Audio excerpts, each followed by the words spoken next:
Hi guys, আসসালামু আলাইকুম। আজকে একটি নতুন রেসিপি নিয়ে হাজির হলাম। আজকে আমরা দেখব আম লাচ্ছা ডেজার্ট।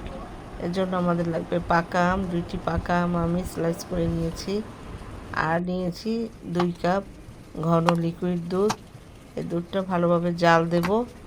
জাল দেওয়ার পর 10 মিনিট পর্যন্ত জাল দেব। এরপর এর মধ্যে আরেকটু ঘন করার জন্য 1 কাপ গুঁড়া দুধ দিলাম। এর মধ্যে আর দেব 1.5 কাপ চিনি। দিয়ে ভালোভাবে জাল দেব। 10 মিনিট জাল দেওয়ার পর এর মধ্যে দেব 2টা এলাচ। আবার একটু জাল দেব। এরপর দেব আমের পিউরি, যে পাকা আমের পিউরি করেছিলাম সেটা দিয়ে আবার আমি 5 মিনিট জাল দেব।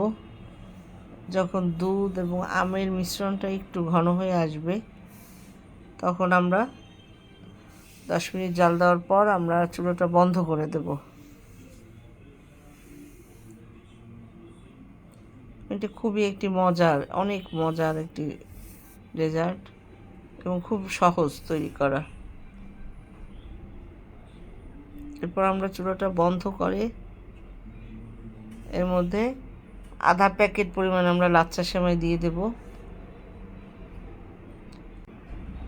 এরপর আমরা এটা পরিবেশন ডিশে ঢেলে ঠান্ডা খাওয়ার জন্য কিছুক্ষণ রেখে দেব।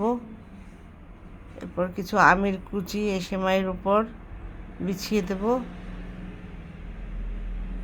তারপর ফ্রিজে আধা ঘন্টা রেখে আমরা ঠান্ডা পরিবেশন করব আম লাচ্ছা ডেজার্ট।